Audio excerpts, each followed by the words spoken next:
Good morning, all of you. In today's Objective Chemistry series class, we will discuss some more important objective questions based on mole concept, stoichiometry, and the equivalent weight. So our first question is, the number of the water molecules in a drop of water, if 1 ml of water has 20 drops and the Avogadro's number is represented by A, then how will you calculate the number of the water molecules in one drop of the water? Means volume of one drop of water is given by volume of water divided by the number of drops. As in the given question, the number of drops are 20 and these 20 drops will occupy the volume of 1 ml. So what will be the volume of one drop of water?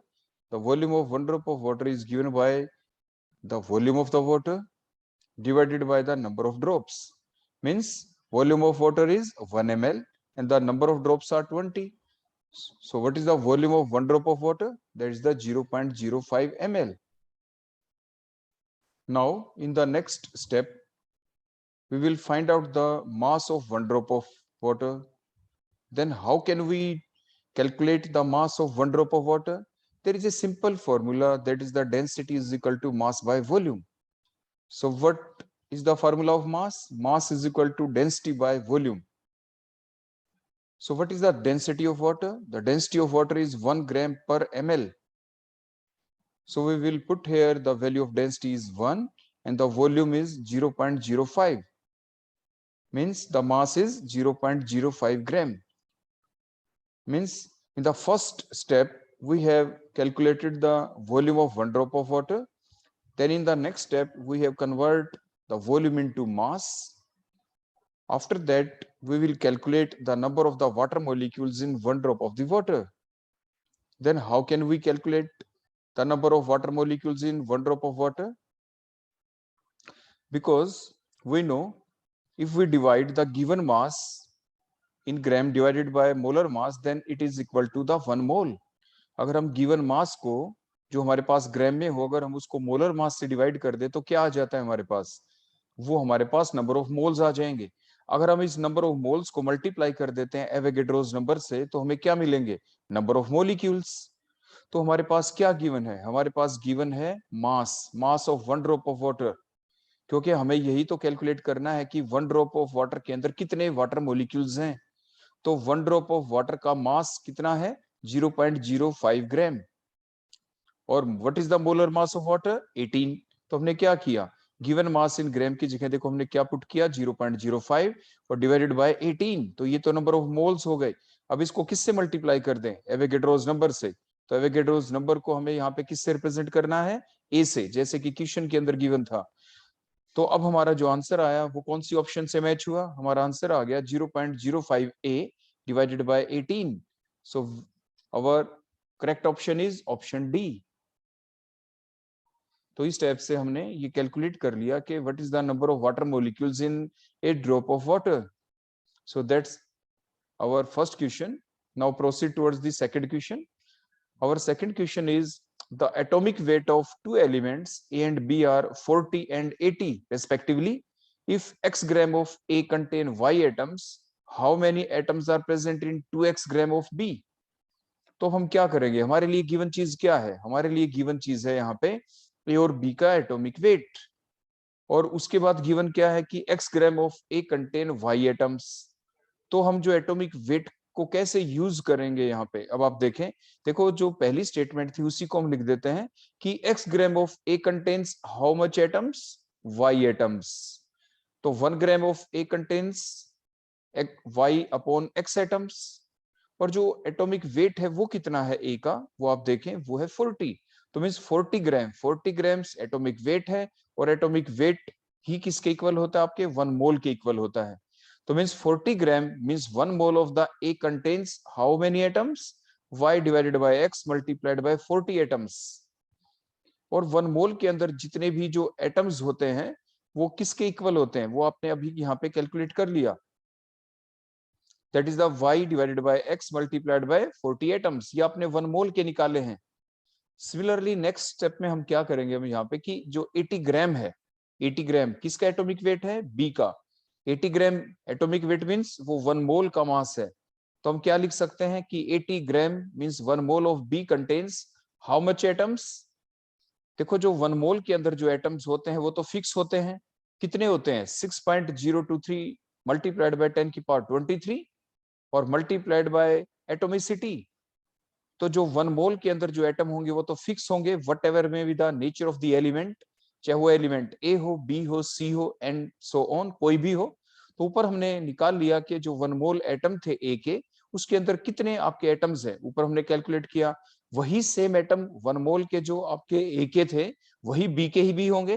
तो इसलिए हमने लिखा 80 gram means 1 mole of B contains how much atoms, वही same जो आपके 1 mole of ए के अंदर थे।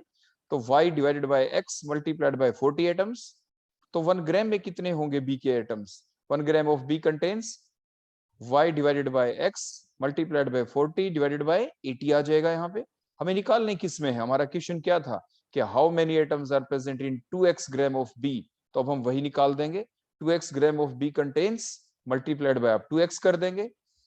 और ऐसा करने से देखो आपका क्या आंसर आ जाएगा, 40 1 जा 40, 42 जा 80। देखो 2 से 2 कैंसिल हो गया, x से x कैंसिल हो गया।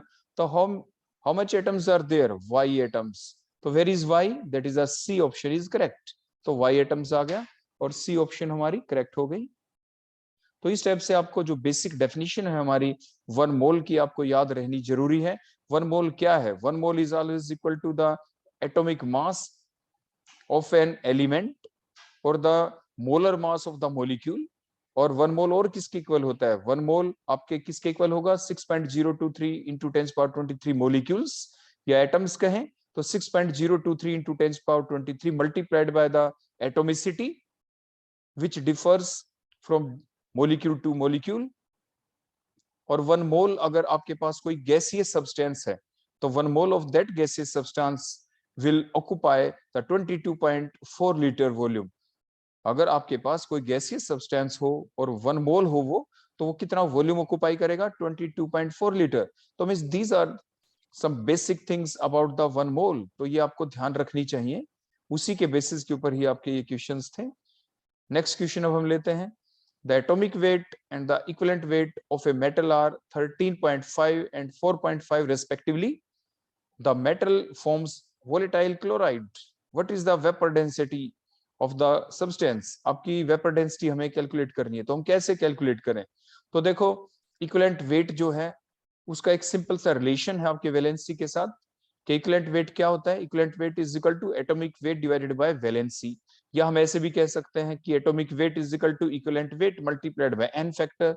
एन फैक्टर क्या है? एन फैक्टर आपकी वैलेंसी हो सकती है। कोई सब्सटेंस अगर आयनिक फॉर्म में है तो उसके ऊपर चार्ज हो सकता है। तो हमने लिखा है यहाँ पे क्योंकि वैलेंसी हम कैलकुलेट कर लेंगे, तो equivalent weight is given by atomic weight divided by valency. तो हम यहाँ से क्या निकालेंगे? हमारे लिए क्या क्या गिवन है? गिवन यहाँ पे दो ही चीजें हैं आपके, एटॉमिक वेट भी गिवन है और इक्विवेलेंट वेट भी गिवन है। तो हम वैलेंसी कैलकुलेट कर लेंगे। तो इक्विवेलेंट वेट कितना था? 4.5 और एटॉमिक वेट कितना है? 13.5 डिवाइडेड बाय वैलेंसी। तो valency is equal to 13.5 divided by 4.5 means answer comes out to be nearly equal to 3। तो वैलेंसी यहाँ पे 3 आ गई। अब इसके बेसिस के ऊपर हम क्या करेंगे? क्योंकि जो हमारे पास वैलेंसी जो दूसरा जो एलिमेंट है जो इस एलिमेंट के साथ कंबाइन करेगा, क्योंकि वोलेटाइल क्लोराइड बना रहा है, तो जो मेटल है उसकी वैलेंसी तो हमने कैलकुलेट कर ली, that is 3। And what is the valency of chlorine? क्योंकि ग्रुप नंबर 17 एलिमेंट है, सो देयर वैलेंसी इज 1। क्योंकि ग्रुप 17 एक इलेक्ट्रॉन गेन करके वो ग्रुप 18 जैसे हो जाते हैं, because after gaining 1 electron they become stabilized like that of the group number 18 elements. So the valency of chlorine, fluorine, bromine, iodine सभी की 1 होती है। So the valency of chlorine is 1। तो अब हम कंपाउंड जो है उसका मोलिकुलर फार्मूला कैसे डिराइव करें? देखो हमने ये मेटल लिखा, मेटल की वैलेंसी बोलो कितनी थी? 3 थी। Cl, ये Cl की वैलेंसी बोलो कितनी है? 1 है। तो अब हम क्रॉस मल्टीप्लाई कर देते हैं वैलेंसीज को, तभी देखो 3 को ले जाएंगे Cl के पास, 1 को ले जाएंगे M के पास। So what is the formula? MCl3। तो मोलिकुलर फार्मूला बन गया MCl3। MCl3 आपका क्या बन गया? Molecular formula. अब हम क्या करेंगे यहाँ पे? जो मोलिकुलर मास है मेटल क्लोराइड का वो बोलो कितना बन जाएगा? दैट इज द M का बोलो कितना है? एटॉमिक वेट कितना था M का? 13.5। प्लस Cl का क्या होता है 35.5 मल्टीप्लाइड बाय 3, तो इस टाइप से 13.5 प्लस 106.5 तो आ गया 120। तो जो मोलिकुलर मास आ गया है मेटल क्लोराइड का वो बोलो कितना आ गया 120 आ गया। और there is a very simple formula to determination of the vapour density, means the molecular mass of the metal chloride is equal to vapor density multiplied by 2. So what is the vapor density here? Vapor density is equal to the molecular mass divided by 2. The molecular mass is 120 divided by 2. So answer is 60. So here comes our answer. Means the what is the vapor density of the metal chloride? That is a 60. So option D is correct. तो इस type से आप इस तरह के question को calculate कर सकते हैं, सोल्व कर सकते हैं। अब हम नेक्स्ट क्वेश्चन की तरफ चलते हैं। Question number 4, the mass of the oxygen in gram required to produce enough CO which is responsible which can completely reduce 1.6 kg of Fe2O3 whose where the atomic mass of the iron is 56। तो हम क्या करें? सबसे पहले हमने क्या लिखा कि Fe2O3 हमने लिया, अब उसकी हमें क्या करनी है रिडक्शन करनी है। तो रिड्यूसिंग एजेंट यहाँ पे कौन है CO है, और आपके आगे कौन बनेगा जाके Fe बन जाएगा आपके, प्लस साइड प्रोडक्ट क्या निकलेगा CO2। अब ये CO कहां से आया? CO is comes from carbon, carbon से ये आएगा। लेकिन उससे पहले हम क्या करते हैं इस रिएक्शन को देखो बैलेंस करते हैं। जब बैलेंस करें तो वो लोग कैसे करेंगे? आपके Fe2O3 में Fe2 है, तो देखो हमने राइट हैंड साइड में Fe के आगे 2 लिख दिया। उसके बाद हमने 3CO2 लिखा है यहाँ पे क्यों, और उसके बाद कार्बन मोनोऑक्साइड के आगे हमने देखो 3 कर दिया। तो इस टाइप से रिएक्शन को हमने बैलेंस कर दिया। अब ये CO कहां से आया? CO comes from carbon. जब इसकी ऑक्सीडेशन हुई O2 के साथ, इनकम्प्लीट कंबशन हुई, तो इसको भी हमने बैलेंस कर दिया। C के आगे 3 लगाया, O2 के आगे 3/2 लगाया। तो अब हमारा क्वेश्चन क्या है वो हमें देखना है। क्वेश्चन हमारा ये है कि what is the mass of the oxygen required to produce so much amount of CO which can cause the complete reduction of 1.6 kg of Fe2O3। means balance equation के अकॉर्डिंग अगर हम देखें तो देखो 3/2 O2 को अगर हम, ये तो मोल्स है 3/2 जो कोफिशिएंट लिखे होते हैं, और इसके अगर हम इसको मल्टीप्लाई कर दे 32 से जो उसका मोलर मास है तो क्या आ जाएगा? That is the total mass of 3/2 moles, क्योंकि 1 मोल इज इक्वल टू किसके इक्वल होता है? वो उसके मोलर मास के इक्वल होता है। तो आपने क्या किया है, सिर्फ आपने नंबर ऑफ मोल्स को मल्टीप्लाई किससे किया? मोलर मास से, मींस 32 से है, तो आपके 48 ग्राम आ गए। मींस जो बैलेंस इक्वेशन के अकॉर्डिंग आप 3/2 मोल्स ऑफ O2 कह दें या 48 ग्राम ऑफ O2 कह दें, एक ही बात है। सिमिलरली जो मोलर मास है Fe2O3 का, बैलेंस इक्वेशन के अकॉर्डिंग हमारे पास 1 मोल ही है Fe2O3 के, तो मोलर मास कितना होगा? गिवन है आपके एटॉमिक मास आयरन का 56, तो 2 multiplied by 56 plus 3 multiplied bye 16, क्योंकि जो आपका मास नंबर है ऑक्सीजन का 16 होता है, तो कितना आ गया आंसर? 160 ग्राम पर मोल, क्योंकि ये एक मोल का मास है, ये मोलर मास है यहाँ पे। तो यहाँ से आपने क्या डिटरमाइन किया? क्या दिख रहा है आपको? आपको ये दिख रहा है कि जो ये CO है, जो 1 मोल ऑफ जो Fe2O3 है, इसकी अगर हमें कंप्लीट रिडक्शन करनी है 1 मोल ऑफ Fe2O3 की, 1 मोल मींस 160 ग्राम Fe2O3 की अगर हमें कंप्लीट रिडक्शन करनी है तो हमें क्या चाहिए? 3 मोल्स ऑफ कार्बन मोनोऑक्साइड चाहिए। वो कहां से आए? कितनी ग्राम आपको ऑक्सीजन चाहिए? वो 48 ग्राम ऑक्सीजन चाहिए। तो मींस हम क्या लिख सकते हैं इस बैलेंस रिएक्शन के अकॉर्डिंग कि 160 ग्राम of Fe2O3 reacts with CO which is produced from how much gram of oxygen? which comes from 48 gram of oxygen। means 48 gram oxygen अगर हमारे पास होती है तो उस 48 ग्राम ऑक्सीजन से इतनी CO प्रोड्यूस हो जाएगी कि वो क्या करेगी? 160 ग्राम ऑफ Fe2O3 की कंप्लीट रिडक्शन कर देगी, और जिसकी वजह से 2 मोल्स ऑफ Fe के बन जाएंगे। तो बैलेंस रिएक्शन करना आपको आना चाहिए, उसी के बेसिस के ऊपर हमने ये बात लिख दी। और 1 gram of Fe2O3 reacts with CO which is produced from, कहां से आई वो? कितने ग्राम ऑक्सीजन से? 48 divided by 160 gram of O2 से। और हमारा क्वेश्चन क्या था कि अगर हमारे पास 1.6 kg Fe2O3 होती, 1.6 kg को ग्राम में बदल दें 1000 से मल्टीप्लाई करके, तो 1600 ग्राम आ जाएगा आपके पास। तो 1600 ग्राम of Fe2O3 reacts with CO which is produced from how much gram of the oxygen? तो मल्टीप्लाइड बाय 1600 कर देंगे आप। तो ऐसा करने से जो नीचे 160 है तो 160 10 जा पे कैंसिल हो गया, तो आंसर आपका क्या आ गया 480 ग्राम ऑफ O2। तो 480 ग्राम ऑफ O2 आपका आंसर आ गया। So which option is correct?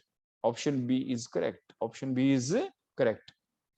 बिल्कुल इसी सेम क्वेश्चन को हम लॉ ऑफ इक्विवेलेंट के बेसिस के ऊपर भी देखो कैलकुलेट कर सकते हैं। देखो वो भी आपको करके दिखाते हैं।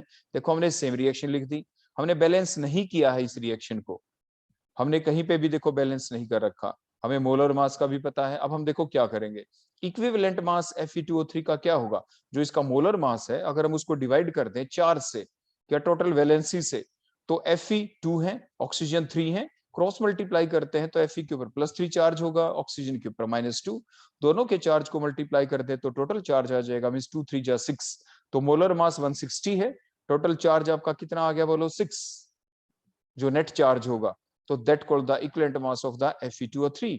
सिमिलरली अगर हम इसी बात को अगर हम यूज करें तो देखो हम क्या लिख सकते हैं कि 160 divided by 6 gram of Fe2O3 reacts with CO which is produced from how much gram of oxygen, 8 gram of oxygen. क्योंकि लॉ ऑफ इक्विवेलेंट क्या कहता है, लॉ ऑफ इक्विवेलेंट ये कहता है कि जो नंबर ऑफ इक्विवेलेंट्स है वो सेम होने चाहिए। तो देखो जो इक्विवेलेंट मास है Fe2O3 का वो कितना लिया हमने रिएक्शन के अकॉर्डिंग 160 बाय 6, और O2 का इक्विवेलेंट मास क्या होता है, O2 का इक्विवेलेंट जो मास होगा वो क्या होगा बोलो, ऑक्सीजन के ऊपर कितना चार्ज होता है, जो 2 चार्ज होता है, तो इक्विवेलेंट मास कितना होता है बोलो ऑक्सीजन का। अगर एक ऑक्सीजन का अगर हम मास नंबर देखें एक अकेली ऑक्सीजन का, तो 16 डिवाइडेड बाय 2, क्योंकि 2 चार्ज होता है, तो 16 बाय 2, तो दैट कॉल्ड द 8 ग्राम। तो 1 ग्राम से क्या होगा, 1 gram of Fe2O3 reacts with CO which is produced from how much gram of oxygen, 8 by जो 160 नीचे आ गया 6 ऊपर।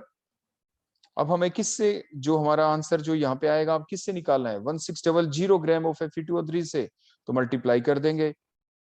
तो यहां से भी आपने देखा जब आप ये 160 10 जा पे ये देखो कैंसिल हो गया, तो आंसर क्या आ गया 8 6 जा 48, वही 480 gram of the oxygen, means B option is correct. तो बी ऑप्शन आपकी करेक्ट हो गई। तो आप मोल के बेसिस के ऊपर भी निकाल सकते हो, और जैसे अभी आपको निकाल के दिखाया आप ऐसे भी इस न्यूमेरिकल को यानी सोल्व कर सकते हैं। नेक्स्ट क्वेश्चन हमारा, how many moles of electron way 1 kg।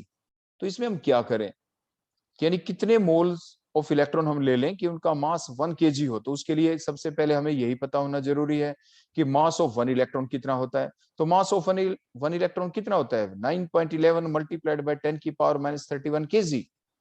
तो मीन्स हम क्या लिख सकते हैं, मीन्स 9.11 मल्टीप्लाइड बाय 10 की power -31 kg is the mass of how many electrons, 1 electron. तो 1 kg is the mass of 1 divided by 9.11 into 10 की पावर -31 इलेक्ट्रॉन्स।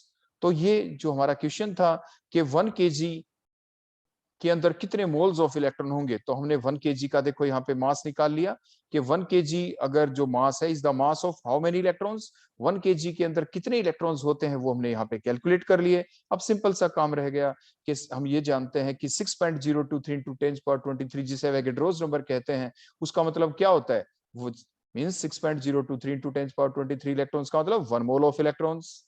तो 1 इलेक्ट्रॉन के अंदर कितने मोल्स होंगे, 1 electron has 1 divided by Avogadro's number. तो हमें कितने इलेक्ट्रॉन का कितने इलेक्ट्रॉन्स के मोल बनाने हैं, हमें निकालने थे 1 kg। जो अगर हमारे पास इलेक्ट्रॉन है 1 kg, तो उसमें कितने मोल्स ऑफ इलेक्ट्रॉन होंगे, 1 kg का मतलब नंबर ऑफ इलेक्ट्रॉन्स हमने ऊपर कैलकुलेट कर लिए थे। तो अब हम वो लिख देंगे 1 डिवाइडेड बाय 9.11 मल्टीप्लाइड बाय 10 की पावर -31 इलेक्ट्रॉन्स के अंदर कितने मोल होंगे, तो मल्टीप्लाइड बाय दिस मच। तो अब कैलकुलेशन की तो हमारा आंसर क्या आ गया 10 की power 8 divided by 9.11 multiplied by 6.023, क्योंकि 10 की पावर 23 से 10 की पावर जो आपको दिख रहा है ये आपके क्या हो जाएगा, ये ऊपर जाके, क्योंकि ये तो ऊपर जाएगा यहाँ पे, तो क्या हो जाएगा ये कैंसिल, तो यहाँ पे क्या बच गया 10 की पावर -8, 10 की पावर -8 ऊपर जाके क्या हो जाएगा 10 की पावर 8। देखो जो हमने दिखाया नीचे क्या बच गया 9.11 मल्टीप्लाइड बाय 6.023। कौन सी ऑप्शन करेक्ट है हमारी, हमारी ऑप्शन करेक्ट है D option. So D is the correct option. तो इसको और हम कैसे निकाल सकते हैं? देखो बिल्कुल बेसिक फैक्टर जो हम जानते हैं, नंबर ऑफ मोल्स का जो फार्मूला है, what is the formula of number of moles of electron? Number of moles का फार्मूला क्या है? मींस नंबर ऑफ मोल्स का मतलब होता है अगर हमारे पास नंबर ऑफ इलेक्ट्रॉन गिवन हो तो उसको किससे डिवाइड कर दे, नंबर ऑफ एटम गिवन हो तो उससे किससे डिवाइड करें? आप डिवाइड करें उसको एवोगैड्रोस नंबर से। Means number of mole of electron is given by number of electron divided by Avogadro's number, तो वो नंबर ऑफ मोल्स आ जाते हैं। अब जो नंबर ऑफ मोल्स आपके पास है यहाँ पे जो भी आपने निकाली, इसमें एक ही चीज है एवोगैड्रोस नंबर, ऊपर क्या है number of electrons, number of electrons कितने हैं। तो नंबर ऑफ इलेक्ट्रॉन्स का फार्मूला क्या होता है? मींस आप ऐसा कर सकते हैं given mass divided by mass of one electron, तो उससे क्या निकल जाएंगे? Number of electrons. तो सिंपली इसमें आप वैल्यू पुट कर दें।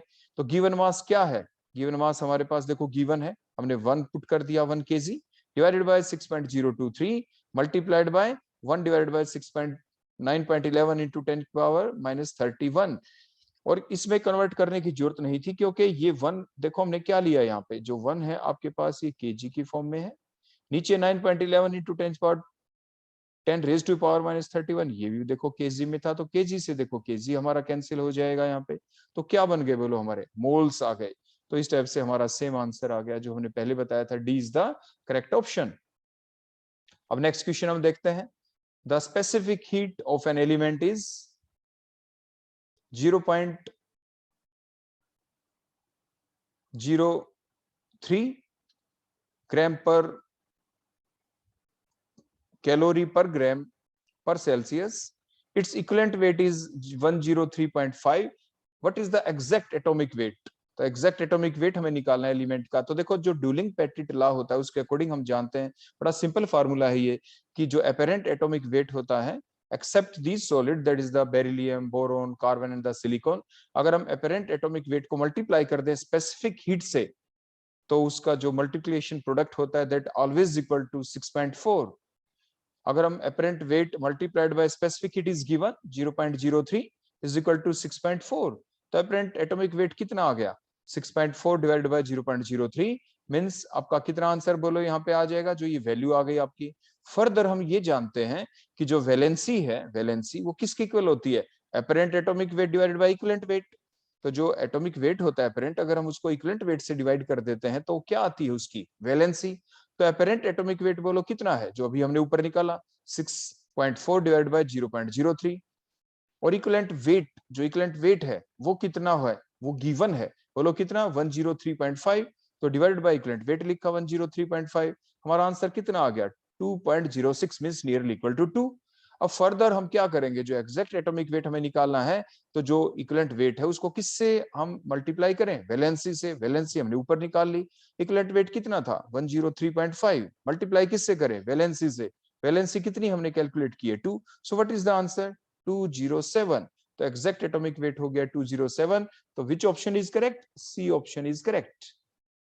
तो हमारा C is the correct answer. अब नेक्स्ट क्वेश्चन की तरफ चलते हैं। In an auto engine with no pollution control, about 5% of the fuel is unburnt.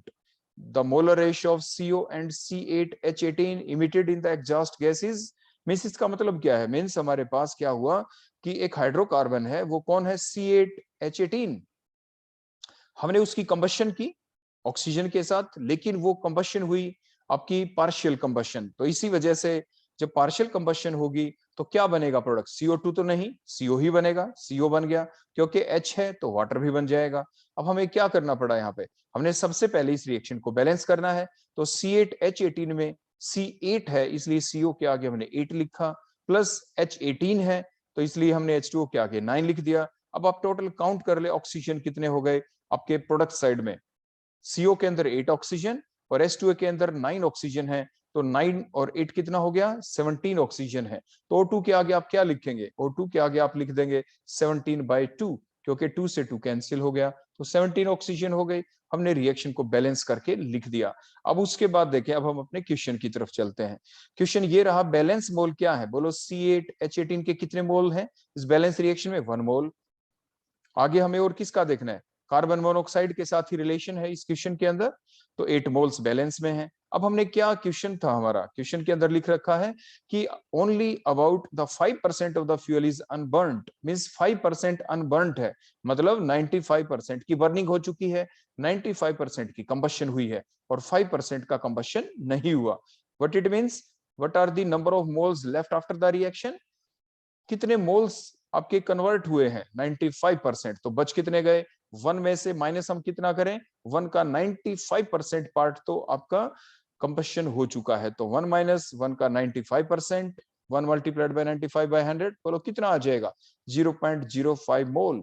ये मोल कौन से हैं, देखो टोटल मोल थे 1, 95% का कंबशन हो गया, तो बच गए कितने, 0.05 मोल्स अभी बच गए, किसके, C8H18 के। उसके बाद अब CO के कितने मोल्स आपके बनेंगे, देखो बैलेंस रिएक्शन क्या कहती है कि अगर हमारे पास 1 मोल होते C8H18 के और उनका कंप्लीट कंबशन हो जाता, वो कंप्लीट कन्वर्ट होते CO के अंदर, मींस पार्शियल कंबशन के द्वारा, तो 8 मोल बनते, लेकिन अब ऐसा नहीं हुआ।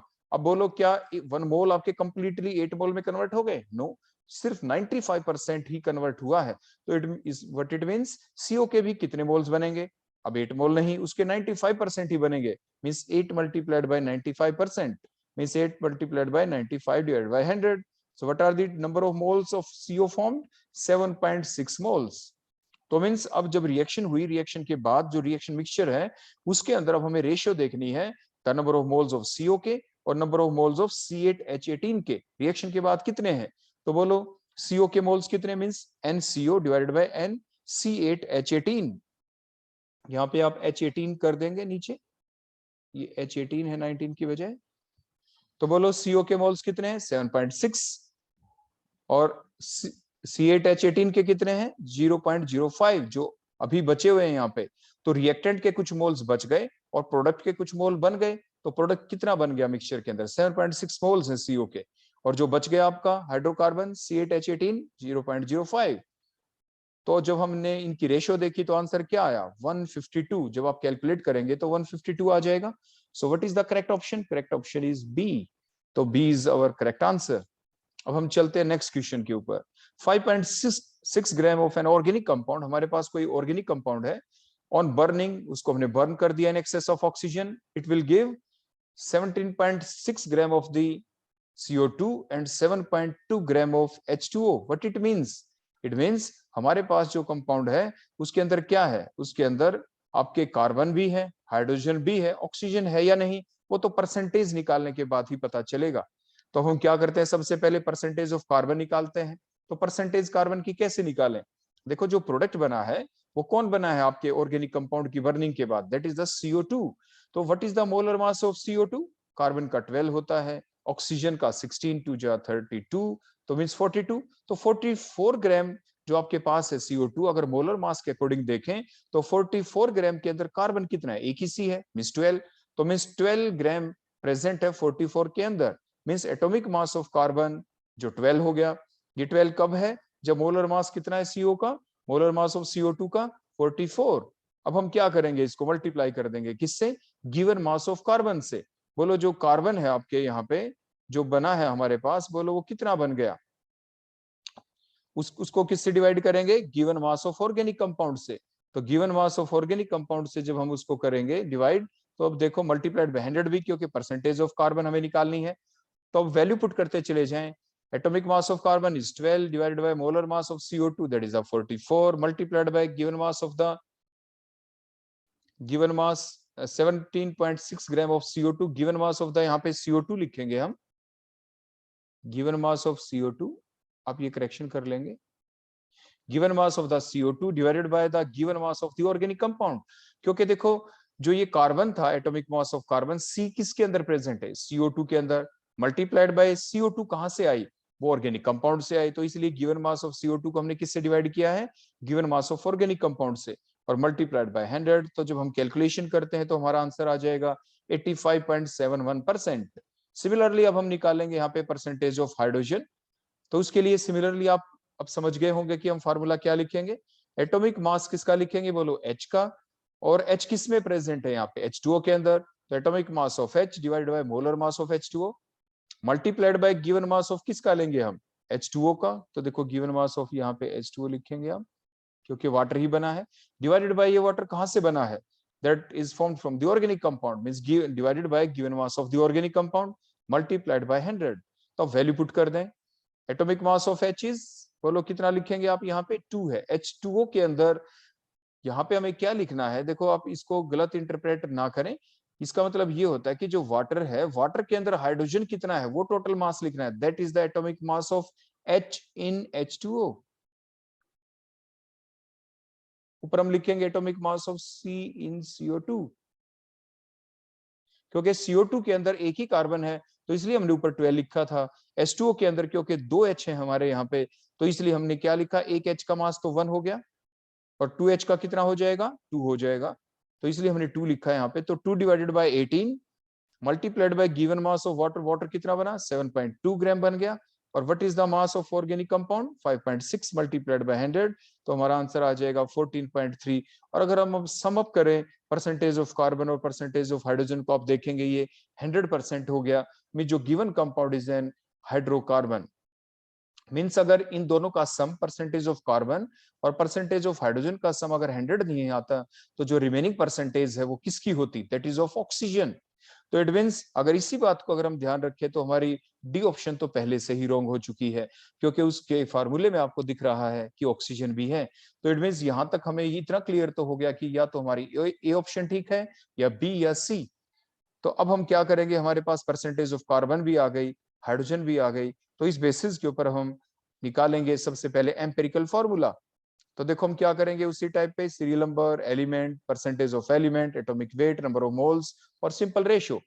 तो हमारे पास पहला एलिमेंट कौन है, कार्बन, जिसकी परसेंटेज हम निकाल चुके 85.7, एटॉमिक वेट कितना है 12, नंबर ऑफ मोल्स कितने आएंगे, given mass divided by atomic mass means 7.14। Similarly हम हाइड्रोजन की परसेंटेज कितनी निकाली थी 14.3, एटॉमिक वेट कितना है 1.008, नियरली इक्वल टू 1 लिख देते हैं। तो 14.3 divide by 1 is equal to 14.3। Simple ratio हम कैसे निकालते हैं, मींस गिवन जो मोल्स आ गए यहाँ पे, उसको जो स्मॉलेस्ट नंबर ऑफ मोल्स से डिवाइड कर दे। स्मॉलेस्ट कौन से हैं इन दोनों में से, 7.14 है, तो उसको 7.14 को आप दोनों से डिवाइड करें। 7.14 डिवाइड बाय 7.14, यहाँ पे तो 1 आ गया, और वहां पे 14.3 divide by 7.14 nearly equal to 2। तो what is the simplest whole number ratio of these two atom, that is the carbon and hydrogen in the given compound, that also called as the empirical formula. So what is the empirical formula here? Empirical formula is C1H2 means CH2. So what is the empirical mass? Empirical mass is 12 plus 2, that is a 14. So what is the next formula here to determine the n factor? The molecular mass is already given, that is 84. Empirical mass we have just calculated, that is the 14. What is the n factor? So means 84 is equal to n multiplied by 14. So n factor comes out to be 6, क्योंकि 14 6 ja 84. So n is equal to 6. So in the next step, the molecular formula is given by, molecular formula is equal to n multiplied by empirical formula. So n here is 6 and empirical formula is CH2. So what is the molecular formula? C6H12. So what is the correct option? B is the correct option. तो इस type से हम जो given organic compound के बारे में उसका molecular formula determine कर सकते हैं। तो ये क्वेश्चन भी काफी इंपॉर्टेंट है, तो इस तरह का क्वेश्चन भी आपसे एग्जाम में पूछा जा सकता है। Next, in A reaction 2 moles of aluminum reacts with 6 moles of HCl, give rise to 2 moles of aluminum ion plus 6 moles of Cl negative ion plus 3 moles of H2 gas is produced. अगर ये हमारे पास balance equation है तो उसके basis के ऊपर हमें ये बताना है out of the 4 given options which option is correct. तो डिफरेंट ऑप्शन में आप बड़े ध्यान से देखें। फर्स्ट ऑप्शन में जैसे HCl है वो लीटर की फॉर्म में है और हाइड्रोजन भी लीटर की फॉर्म में है। सेकंड ऑप्शन में हाइड्रोजन लीटर की फॉर्म में है, एल्यूमिनियम मोल्स की फॉर्म में है। थर्ड ऑप्शन में हाइड्रोजन देखो लीटर की फॉर्म में है, एल्यूमिनियम तो मोल की फॉर्म में ही है। लास्ट ऑप्शन में हाइड्रोजन तो लीटर की फॉर्म में ही है और HCl मोल की फॉर्म में है। तो ये बातें हमने क्यों आपको पढ़ के बताई, क्योंकि जो हमारे पास देखो एक बैलेंस रिएक्शन हमने लिखी ताकि इनको हम इस फॉर्म में कन्वर्ट कर लें। सबसे पहले एल्यूमिनियम देखो चारों की चारों ऑप्शन में सिर्फ मोल्स की फॉर्म में है, तो बैलेंस मोल हमने सबसे पहले लिखे। एल्यूमिनियम के मोल्स कितने हैं इस बैलेंस रिएक्शन में, 2 मोल। फिर HCl को देखो हमने मोल्स की फॉर्म में भी लिखा।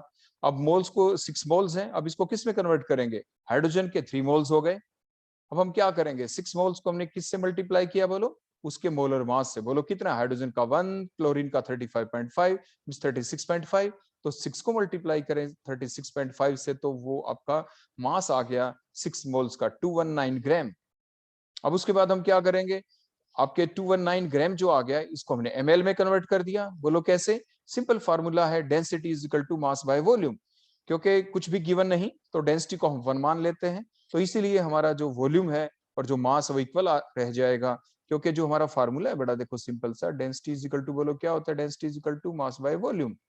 If density is equal to 1 then mass is equal to volume, क्योंकि मास आ गया 219 ग्राम तो आपका वॉल्यूम कितना आ जाएगा 219 ml। इसके बाद या लीटर में कन्वर्ट करें तो 1000 से आप इसको डिवाइड कर दें तो 0.219 लीटर आ जाएगा। तो सिमिलरली जो 3 मोल्स थे आपके हाइड्रोजन के उसको भी लीटर में कन्वर्ट करें, because that is a gas, तो मोल्स को हम मल्टीप्लाई किससे करेंगे 22.4 लीटर से। तो इस टाइप से ये आपका क्या निकाल दिया हमने, वॉल्यूम निकाल दिया। देखो हम आपको फिर से याद दिला दें जो मोल कॉन्सेप्ट की डेफिनेशन की, जो 1 mole is that quantity whose mass is equal to the molar mass and 1 mole is that quantity which contains the number of molecule equal to the Avogadro's number means 6.023 into 10 power 23। लेकिन जो third point है मोल के बारे में वो ये है, वो एप्लीकेबल सिर्फ उन्हीं पार्टिकल्स के ऊपर होता है, उन्हीं सब्सटेंस के ऊपर जो गैसीय स्टेट में हो।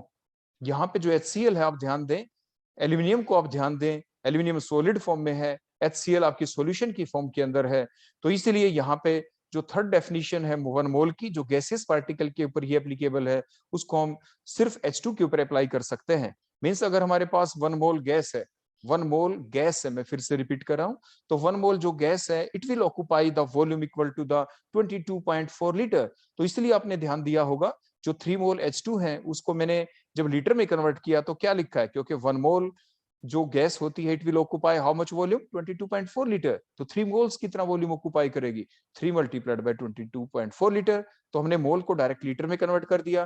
तो आप ये यहाँ पे भी कह सकते थे HCl के केस में कि यहाँ पे 6 मोल है HCl, तो यहाँ पे हमने डायरेक्ट ऐसा क्यों नहीं कर दिया कि 6 मल्टीप्लाइड बाय 22.4, ऐसा हम नहीं कर सकते, because that thing is applicable only for the gaseous स्पीसी। तो यहाँ पे हमें क्या करना पड़ा, सबसे पहले जो मोल है उसको सबसे पहले आप मास में कन्वर्ट करते हैं by the definition of the mole, कि 1 mole is that quantity whose mass is equal to the molar mass. इसलिए हमने मोल को पहले मास में कन्वर्ट किया, 6 को मल्टीप्लाई किससे किया, 6 मोल को उसके मोलर मास से 36.5 से, तो सबसे पहले आपके मास आ गया इन ग्राम।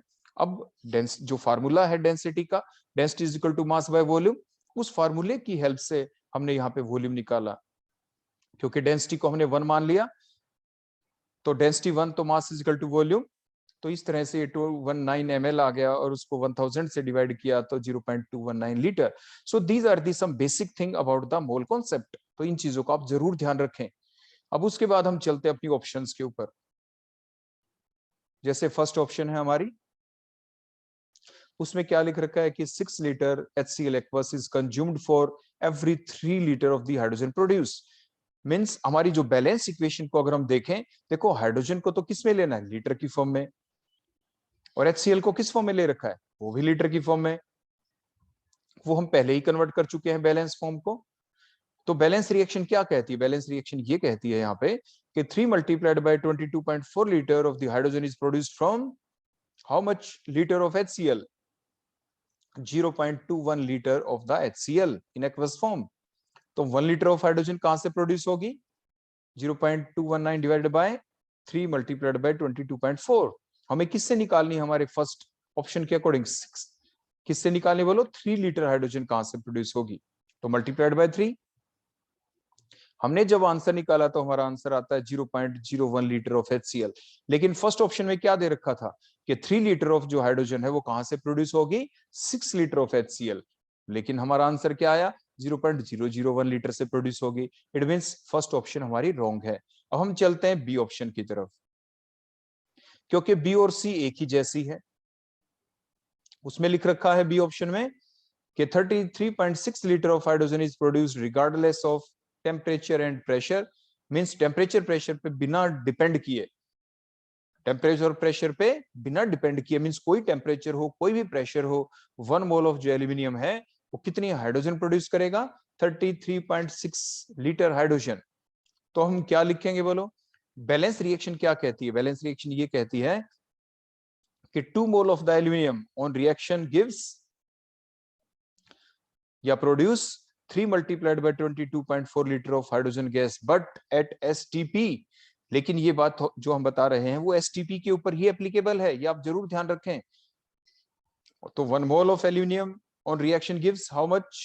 Hydrogen divided by 2। तो आंसर क्या आ जाएगा? 33.6 litre of H2 but at STP. लेकिन बी ऑप्शन इसलिए अब रॉन्ग हो जाएगी कि वैसे तो लिख रखा है 33.6, वही लिख रखा आंसर, लेकिन ऊपर लिख दिया था हमने regardless of temperature and pressure, so that is the wrong statement here. तो इसलिए बी ऑप्शन भी हमारी क्या हो गई? रॉन्ग। अब सी ऑप्शन में अगर हम देखें तो वहां पे लिख रखा था कि 1 mole of aluminium at STP will produce 67.2 litre. वो हमने देख लिया यहाँ पे कि इतना प्रोड्यूस नहीं होगा। बोलो कितनी प्रोड्यूस होगी? 33.6 लीटर ही प्रोड्यूस होगी एट एसटीपी। और सी ऑप्शन में क्या कहा गया था? 67.2 लीटर हाइड्रोजन प्रोड्यूस होगी, ऐसा नहीं, इसलिए सी ऑप्शन भी रॉन्ग हो गई। तो बी ऑप्शन बोलो क्यों रॉन्ग हुई थी? क्योंकि वहां पे लिख दिया कि at any of the temperature at any of the pressure 33.6 litre hydrogen produce होगी, लेकिन ऐसा नहीं। That 33.6 litre of hydrogen will produce only at STP. अब हम चलते हैं डी ऑप्शन की तरफ, एक ही ऑप्शन बच गई। अब हम उसमें देखते हैं, उसमें क्या लिख रखा था कि 1 mole of HCl will produce 11.2 litre of the hydrogen at STP. तो बैलेंस रिएक्शन क्या कहती है? बैलेंस रिएक्शन ये कहती है 6 mole of HCl on reaction gives 3 multiplied by 22.4 litre of hydrogen gas. तो 1 मोल जो है HCl का वो कितना प्रोड्यूस करेगा? 3 मल्टीप्लाइड बाय 22.4 डिवाइड बाय 6। तो जब हम कैंसिल करेंगे तो क्या आ जाएगा? 3 1 जा 3, 3 2 जा 6, और ये 2 से भी ये कट जाएगा, 2 1 जा और 11.2। तुम्हारे ऑप्शन में भी क्या दे रखा था? यही दे रखा था कि 11.2 litre of the H2 will produce at STP. So our correct option is option D. तो D is our correct option. Correct answer हो गया हमारा। तो अब बड़े ध्यान से ऐसे क्वेश्चनों को सोल्व करेंगे। अब हम चलते हैं हमारे नेक्स्ट क्वेश्चन के ऊपर, that is the question number 10, that will be our last question. Consider a titration of the potassium dichromate solution with Mohr salt solution using the diphenyl indicator. The number of the moles of Mohr salt per mole of the dichromate is। तो mean सबसे पहले हमें reaction लिखनी होगी, उससे पहले हमें पता होना चाहिए मोहर साल्ट होता क्या है। तो मोहर साल्ट क्या फार्मूला है? Ferrous sulphate ammonium sulphate dot 6H2O। एक चीज और हम आपको बता दें, कई बार एग्जाम में पूछा जाता है कि जो मोहर साल्ट के अंदर कितने वाटर मोलिक्यूल हाइड्रेटेड फॉर्म के अंदर प्रेजेंट होते हैं, दीज आर दी 6H2O। तो इस चीज को भी आप जरूर ध्यान रखें, कभी ये क्वेश्चन आपसे पूछा जा सकता है। और एग्जैक्ट फार्मूला क्या मोहर साल्ट का, वो भी आपसे पूछा जा सकता है कि FeSO4 डॉट NH4 का ट्वाइस SO4 डॉट 6H2O। तो ये मोहर साल्ट का फार्मूला भी है। इसमें जो यहाँ पे जब रिएक्शन चलेगी इसकी पोटेशियम डाइक्रोमेट के साथ, जो कि एक ऑक्सीडाइजिंग एजेंट है, ऑक्सीडाइजिंग एजेंट किसका करेगा ऑक्सीडेशन? वो करेगा FeSO4 का। तो जो पार्ट है जो पोटेशियम डाइक्रोमेट के साथ रिएक्ट कर पाएगा वो सिर्फ FeSO4 है, दूसरा पार्ट इन्वॉल्व ही नहीं होगा। मींस वही रिएक्शन देखो हमने यहाँ पे लिखी K2Cr2O7 potassium dichromate plus FeSO4 in acidic medium ही। ये भी एक बेसिक फैक्ट है, आपको ध्यान रखना है कि potassium dichromate act as an very good oxidising agent only in acidic medium, not in neutral medium, not in basic medium. तो इसलिए हमने लिखा प्लस H2SO4। और आगे प्रोडक्ट क्या बनता है? जब एसिडिक मीडियम के अंदर पोटेशियम डाइक्रोमेट ऑक्सीडाइजिंग एजेंट का काम करता है तो it get converted into chromium sulphate. तो ये क्वेश्चन भी अलग से कई आपके एग्जाम के अंदर पूछा जा सकता है कि एसिडिक मीडियम में पोटेशियम जो डाइक्रोमेट है K2Cr2O7 वो किस में कन्वर्ट होता है? क्रोमियम के कौन से सॉल्ट में? तो आप लिखेंगे क्रोमियम सल्फेट Cr2SO4 का thrice plus these are the other side product, that is the K2SO4 plus ferrous sulphate convert हो गया फेरिक सल्फेट में Fe2SO4 का थ्राइस प्लस H2O। रिएक्शन को देखो हमने बैलेंस कर दिया है।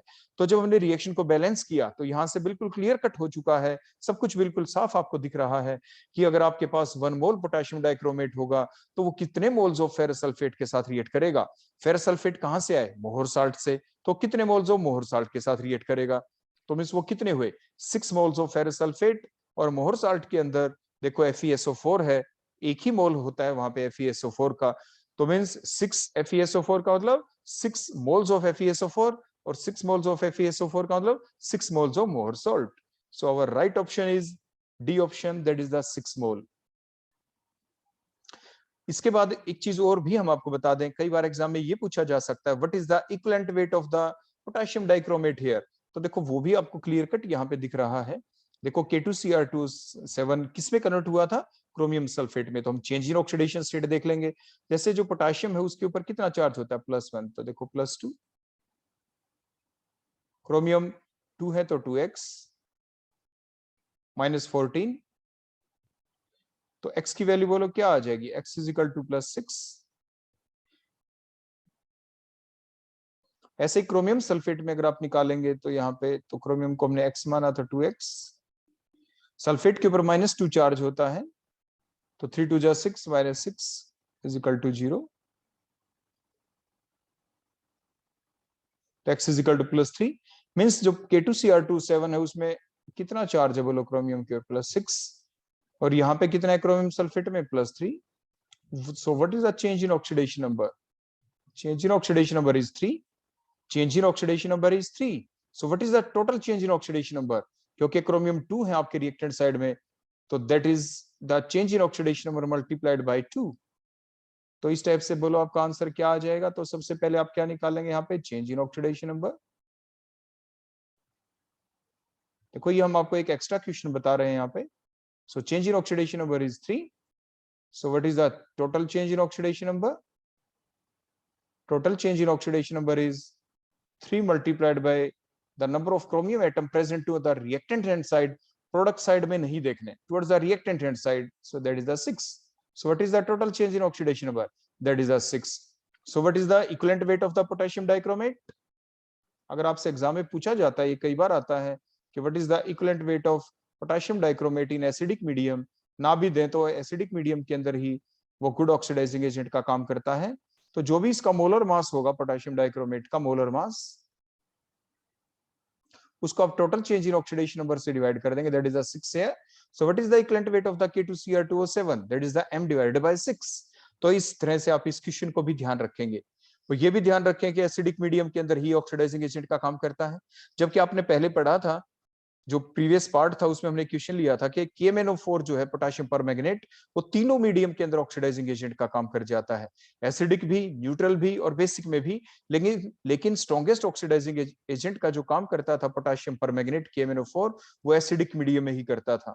तो आपने देखा था वहां पे कि KMnO4 एसिडिक मीडियम में उसका इक्विवेलेंट मास क्या आया था, m/5, न्यूट्रल मीडियम में कितना आया था, m/3, और बेसिक मीडियम में कितना था, m/1। तो इसी टाइप से आप उनको, जैसे आपने ध्यान रखा, यहाँ पे आप पोटेशियम डाइक्रोमेट के बारे में ध्यान रखेंगे कि एसिडिक मीडियम के अंदर K2Cr2O7 किस में कन्वर्ट होता है, क्रोमियम सल्फेट में, Cr2SO4 का थ्राइस में। तो इस टाइप से आप इस तरह के क्वेश्चनों का जवाब दे सकते हैं। So that is all about the today's lecture on the objective chemistry series. Thank you.